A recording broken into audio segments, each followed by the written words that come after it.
So the fact that Ben Stein's an idiot has been well established at this point. We've shown you many clips where he talks about Democrats, where he talks about President Obama, and he said some absolutely outrageous things. But he's decided that he's got no career left, so he's got to go on television and say even more outrageous things in hopes of reviving his career so that people will talk about him. What's really ironic is that people used to think that this guy was smart. That was the whole idea, you know, win Ben Stein's money. Can you beat Ben Stein in a game of wits? Apparently, like my 4-year-old could. So here he is on Fox News saying more nonsense. I think what the White House is doing is trying to racialize all politics, and they're especially trying to tell the African-American voter that the GOP is against letting them have a chance at a good life in this economy, and that's just a complete lie. I watch with fascination, with incredible fascination, all the stories about how the Democratic politicians, especially Hillary, are trying to whip up the African-American vote and say, oh, the Republicans have policies against black people in terms of the economy. But there are no such policies. That whole idea that the economy is being used in some way to oppress minorities is just an outrageous lie.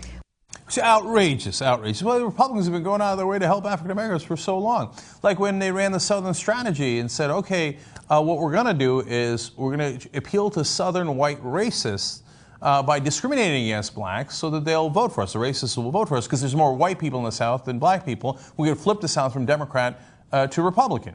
Well, they did that, to be fair to Ben Stein, during the Nixon administration. And how did Ben Stein first get famous? By working for the Nixon administration. Wow, how funny. So the guy who was in the administration that came up with the Southern strategy turns around and says, how would anybody think that Republicans are not trying to pass policies that, you know, to the great detriment of African Americans? No, no such thing exists. Really, what policies have the Republicans done to help African Americans, let alone anybody that isn't super rich? So you want to talk about tax cuts? Yeah, I understand that. Yes, that helps the rich, that helps corporations, I understand. When you talk about opportunity, have you said, hey, you know what? You score really well in your tests and we're going to give you a free education.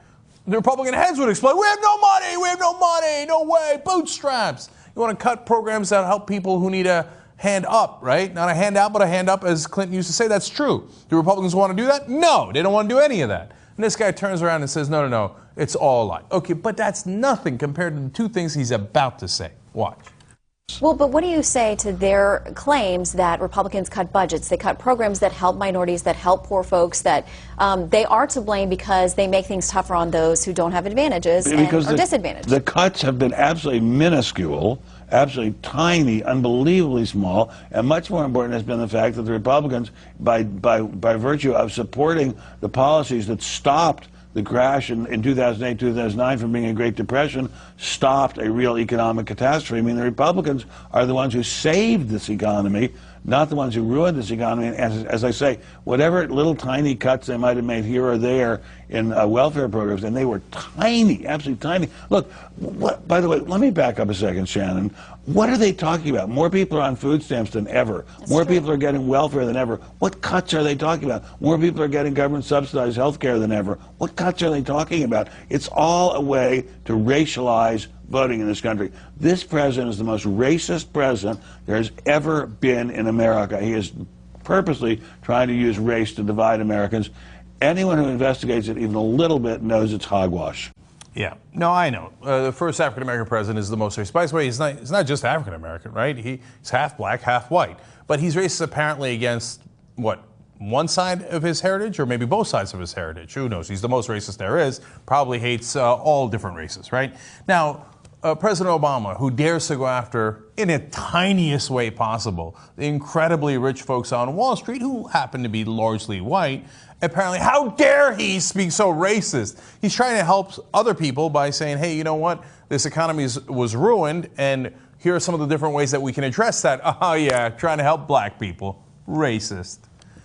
Now, you remember Glenn Beck was basically written out of town for saying something similar, but here's Fox News up to their old tricks, bringing in a guy like Ben Stein to come in and actually divide people based on race and call the president racist in the most absurd ways possible.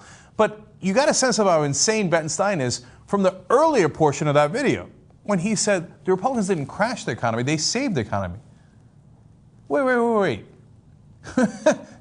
That is a fascinating piece of revisionist history there. we were here. You remember that the economy crashed under George W. Bush in 2008 when he was president, not under Obama. See, Obama could not have crashed the economy before he got in charge. That would be a unique charge. So, and remember, for most of the Bush term, it was the Republicans who completely controlled Congress and the White House. So somehow the tricky Democrats got the Republicans to destroy the economy for them. Oh, I see. You're making a lot of sense now, Ben Stein, right? And then if you remember, of course, the economy recovered, such as it is. I think the economic recovery went too much to the wealthy people that Ben Stein's trying to defend. And I think that's actually one of Obama's bigger problems. Not to African Americans, not to the middle class or the poor. But certainly whatever recovery we had in the stock market, et cetera, happened under Obama. But he says, no, no, no. It was the Republicans who saved the economy. How? The Republicans fought him tooth and nail on every one of those policies. No, Ben Stein is a gargantuan liar. He's actually a race baiter himself. And he goes out there to try to get attention for his miserable, pathetic ideas. That's Ben Stein in a nutshell for it.